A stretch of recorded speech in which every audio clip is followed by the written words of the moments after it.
नमस्कार दोस्तों, मैं हूं सचिन और आपका मेरे YouTube चैनल पे बहुत बहुत स्वागत है। दोस्तों, आज की वीडियो में हम डिस्कस करने जा रहे हैं एक कमाल की बुक को जिसे बैन कर दिया गया था रशिया में, और एक फर्स्ट मास प्रोड्यूस्ड बुक थी जो अमेरिका में, और जिसका नाम है द स्कारलेट लेटर, और जिसे लिखा है नथानिएल हॉथॉर्न ने। नथानिएल हॉथॉर्न जिनका जन्म अमेरिका में हुआ था, 4 जुलाई 1804 में उनका जन्म हुआ था।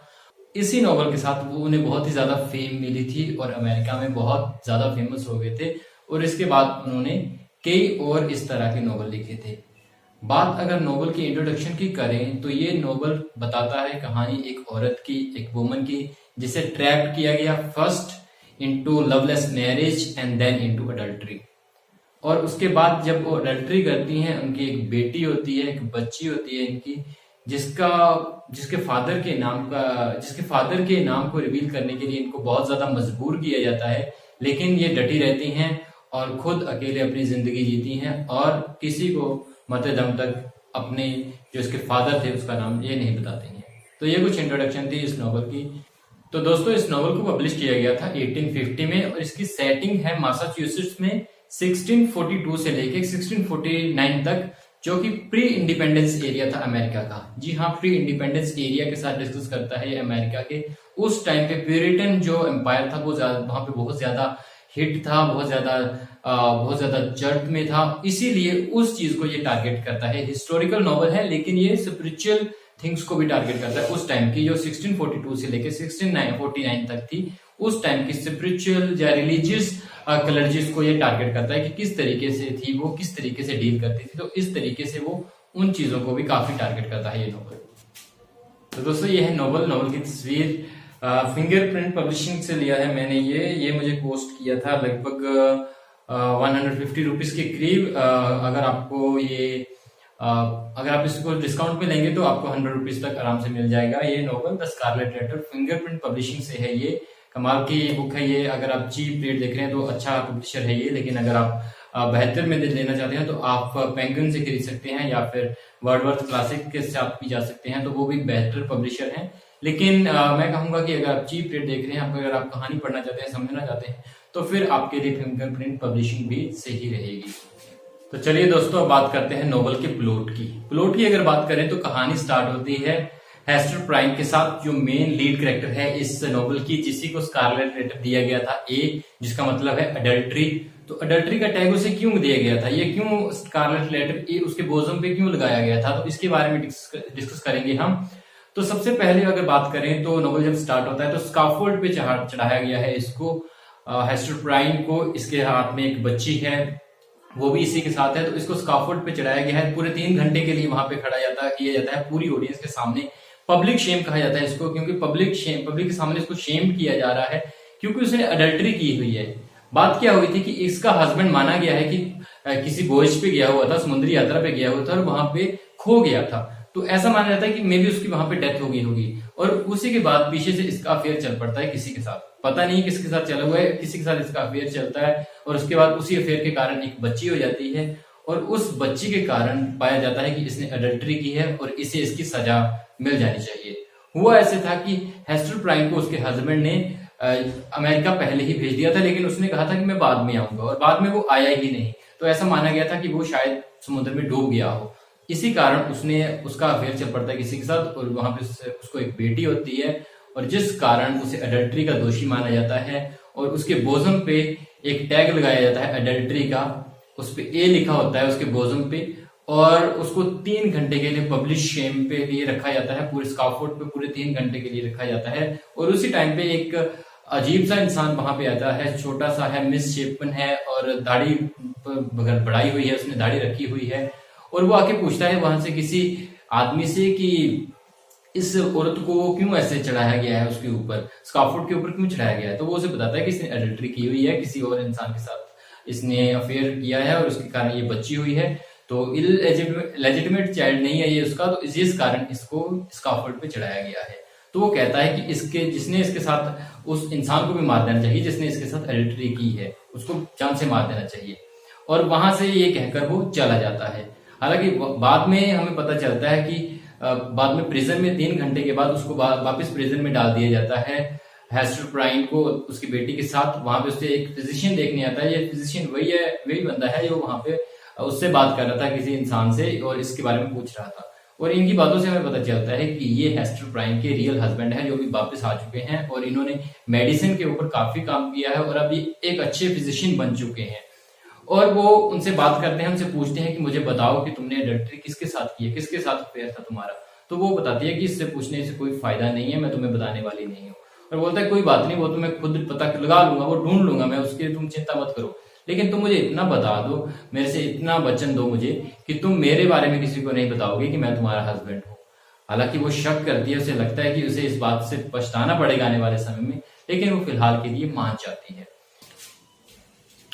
उसके बाद अपनी जेल का समय काटने के बाद हेस्टर प्राइन टाउन के बिल्कुल एज में चली जाती है, बिल्कुल कोने में जाके एक कुटिया में जाके रहने लगती पड़ती है अपनी बच्ची के साथ। और उसकी बच्ची जैसे जैसे बढ़ती होती है, जिसका नाम इसने पर्ल रखा हुआ है, वो जैसे जैसे बड़ी होती जा रही है, उसके जो वेज हैं, उसके तरीके बड़े अलग से हैं। वो डेविल काइंड ऑफ लड़की है, वो ह्यूमंस काइंड ऑफ लड़की नहीं लगती है।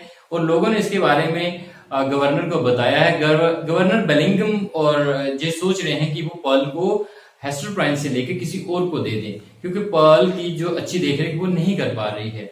ये बात का जब हेस्टर प्राइन को पता चलता है, वो सीधे गवर्नर के पास जाती है, गवर्नर बेलिंगम से मिलने जाती हैं। वहां पे रेवरेंड विल्सन भी होते हैं, रेवरेंड जॉन विल्सन भी होते हैं, उनके साथ उनका एक मिनिस्टर भी होता है जिनका नाम है ऑर्थर डिम्सडेल। और ऑर्थर वो उनसे रिक्वेस्ट करती है कि वो गवर्नर से रिक्वेस्ट करती है कि उनकी बच्ची को उनसे ना लिया जाए, क्योंकि ये एकमात्र सहारा है उनका इस जीवन में। और उनकी फिर वो रिक्वेस्ट करती है उसके बाद डिम्सडेल जी के साथ। डिम्सडेल के कहने पर फिर गवर्नर मान जाते हैं कि हाँ ठीक है, कोई बात नहीं, पर्ल को हम आपसे नहीं ले सकते हैं। मीनवाइल हमें पता चलता है कि हमारे जो मिनिस्टर हैं ऑर्थर डिम्सडेल, वो काफी बीमार हो जाते हैं और लोग काफी खुश होते हैं कि एक फिजिशियन नया आया हुआ है वहां पे अमेरिका में, उस सोसाइटी में एक फिजिशियन नया आया हुआ है जिसका नाम है रोजर चिलिंगवर्थ। ये वही है जो उसका हस्बैंड है, हेस्टर प्राइन का हस्बैंड है, और जो उस आदमी से मिला था शुरू में जब हमारा ये नोवेल स्टार्ट हुआ था। और वो उनकी देखरेख केयर करना शुरू करते हैं और उनकी देखरेख करते हुए उन्हें ये पता चलता है कि किसी न किसी गिल्ट की वजह से ये पछता रहे हैं। जो हमारे मिनिस्टर हैं ऑर्थर डिम्सडेल, उन्होंने कोई ना कोई उनकी कंसाइंस के ऊपर कोई ऐसी गिल्ट है, कोई ऐसा क्राइम उन्होंने किया हुआ है जिसका कन्फेशन उन्होंने नहीं किया है, और इसकी वजह से वो बहुत ज्यादा परेशान रह रहे हैं। उनकी बीमारी की वजह यही है और इसका उन्हें पता भी चल जाता है जब एक दिन वो उन्हें लेटे हुए थे, वो हमारे मिनिस्टर लेटे हुए थे और वो उनको उल्टा रहे थे रोजर चिलिंगवर्थ, तो वो उनकी चेस्ट पे एक स्कारलेट लेटर ए का निशान देखते हैं, जिससे उन्हें पता चलता है, जिससे वो उनके पूरा आइडिया हो जाता है कि ये वही हैं जिनका उसके साथ अफेयर था, हेस्टर प्राइन के साथ अफेयर इन्हीं का था, इसी मिनिस्टर का, ऑर्थर डिम्सडेल का ही अफेयर था हेस्टर प्राइन के साथ। और उसी के दिन से वो उनके ऊपर बदला लेना शुरू कर देते हैं, उनको पूरी तरह से तंग करते हैं उनकी कंसाइंस को, और उनको बिल्कुल जीने, उनकी जिंदगी मौत जैसी बना देते हैं वो। मीनवाइल हमें पता चलता है कि एक दिन फॉरेस्ट में जाके बाद में मिलेंगे, ये किसी को सरमन देने जा रहे थे ऑर्थर डिम्सडेल, और वहां पे फॉरेस्ट में ये मिलते हैं हेस्टर प्राइन से। हेस्टर प्राइन हालांकि जो उन्होंने अपनी वो दी हुई थी, उन्होंने अपने हस्बैंड को उन्हें तोड़ना पड़ता है, उन्हें पता है कि अगर वो नहीं बताएंगे तो ऑर्थर डिम्सडेल मर जाएंगे, वो मार देगा उसको, उसकी जिंदगी बद से बदतर कर देगा वो उसका हस्बैंड। तो वो फॉरेस्ट में मिलते हैं और उन्हें बता देते हैं कि वो उसके हस्बैंड ही है, तो उनसे दवाई वगैरह लेना, उनसे इलाज करवाना बंद कर दो। और उसी नाइट ये डिसाइड करते हैं कि ये यूरोप में चले जाएंगे। अपना जो लास्ट सरमन है इसका, वो जो इलेक्शन में लास्ट सरमन देना है, इनको बेहतर सरमन देना है एक लास्ट इलेक्शन में नए गवर्नर के लिए, और उस सरमन को देने के बाद इन्होंने डिसाइड किया होता है कि ये दोनों यूरोप में चले जाएंगे पर्ल को साथ लेकर। और कुछ दिनों बाद वो सरमन होता है, और वो सरमन ऑर्थर डिम्सडेल ने इतना बेहतर दिया कि लोग वाहवाही कर रहे थे उनकी, और उसी सरमन को देने के बाद उनकी हालत बिल्कुल बेकार हो जाती है, उन्हें ऐसा लगता है कि वो जल्दी उनकी डेथ होने वाली है। इसीलिए वो खुद स्काफोल्ड पे चलते हैं, पर्ल के साथ जाते हैं, और साथ में हेस्टर प्राइन भी होती है, और फाइनली ये अपने जो इन्होंने पाप किया हुआ था उसको कन्फेस कर लेते हैं, और वहीं पर उनकी डेथ हो जाती है। और उनके जो फिजिशियन थे रोजर चिलिंगवर्थ, जो हस्बैंड भी हैं हेस्टर प्राइन के, उनकी डेथ भी कुछ दिनों बाद हो जाती है, क्योंकि उनके जो जीवन था वो उसी पे निर्भर था, उनसे रिवेंज लेने के ऊपर ही उसका जीवन निर्भर था। और जब रिवेंज लेने वाला इंसान ही खत्म हो जाता है तो फिर उसके जीने का भी कोई तुक नहीं रहता है, और वो भी कुछ दिनों बाद मर जाते हैं। और वो पर्ल के नाम एक एक अच्छे लेगेसी छोड़ के जाते हैं, अच्छा पैसा छोड़ के जाते हैं अमेरिका में भी और यूरोप में भी, इंग्लैंड में भी। और इसी के साथ हमारा ये नॉवल खत्म हो जाता है। बाद में हमें पता चलता है कि पर्ल ने शादी कर ली है यूरोप में कहीं पे। कुछ समय तक वो पर्ल के साथ ही रहती है, हेस्टर प्राइन और पर्ल यूरोप में ही रहती हैं, बाहर ही रहती हैं। लेकिन बाद में जब उनके अंतिम क्षण रहते हैं उनकी लाइफ के, तो वो वापस अपनी अमेरिकन सोसाइटी में आ जाती हैं और उसी कुटिया में आकर, उसी कॉटेज में आकर वो रहना स्टार्ट कर देती हैं। वो स्कारलेट लेटर अभी भी उनके बोजम पे है, वो उन्होंने अभी तक भी हटाया नहीं है। तो इसी के साथ हमारा ये नोवेल आज का खत्म हो जाता है। तो दोस्तों, अगर मैं अपने पर्सनल ओपिनियन की बात करूं इस बुक के बारे में, तो मुझे ये बुक ज्यादा पर्सनली पसंद नहीं आई। I did not like the book a bit.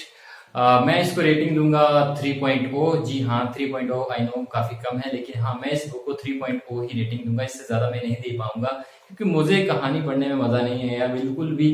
बड़ी बोरिंग टाइप स्टोरी है ये। जब आप पढ़ेंगे तो आपको पता चल जाएगा, हालांकि मे भी आपको अच्छी लगे, वो आपके ऊपर निर्भर है, आपका शायद जर्नल उस टाइप का हो। मुझे इस तरह की कहानी पसंद नहीं है। मैं तो लिटरेचर का स्टूडेंट हूँ, तो मैं इसलिए अक्सर इस तरीके के जो कंट्रोवर्शियल काइंड ऑफ नॉवल है वो मुझे पढ़ना पसंद है। तो मैंने इससे कंट्रोवर्शियल कारण ही मैंने इस नॉवल को पढ़ा। वैसे जनरली मेरी कोई इच्छा नहीं थी इस नॉवल को पढ़ने की। लेकिन आपको ये नॉवल कैसा लगा, अगर आप पढ़ते हैं तो मुझे कमेंट सेक्शन में जरूर बताइएगा। और ये वीडियो आपको कैसी लगी है, लाइक शेयर और कमेंट करके जरूर बताइएगा वीडियो में। और अगर आपको लगता है कि हम कुछ अच्छा कर रहे हैं, आपको ये वीडियो पसंद आती है, तो चैनल को सब्सक्राइब कर दीजिए। फिलहाल के लिए इतना ही। चैनल के साथ जुड़े रहने के लिए बहुत बहुत धन्यवाद। आपका समय शुभ रहे।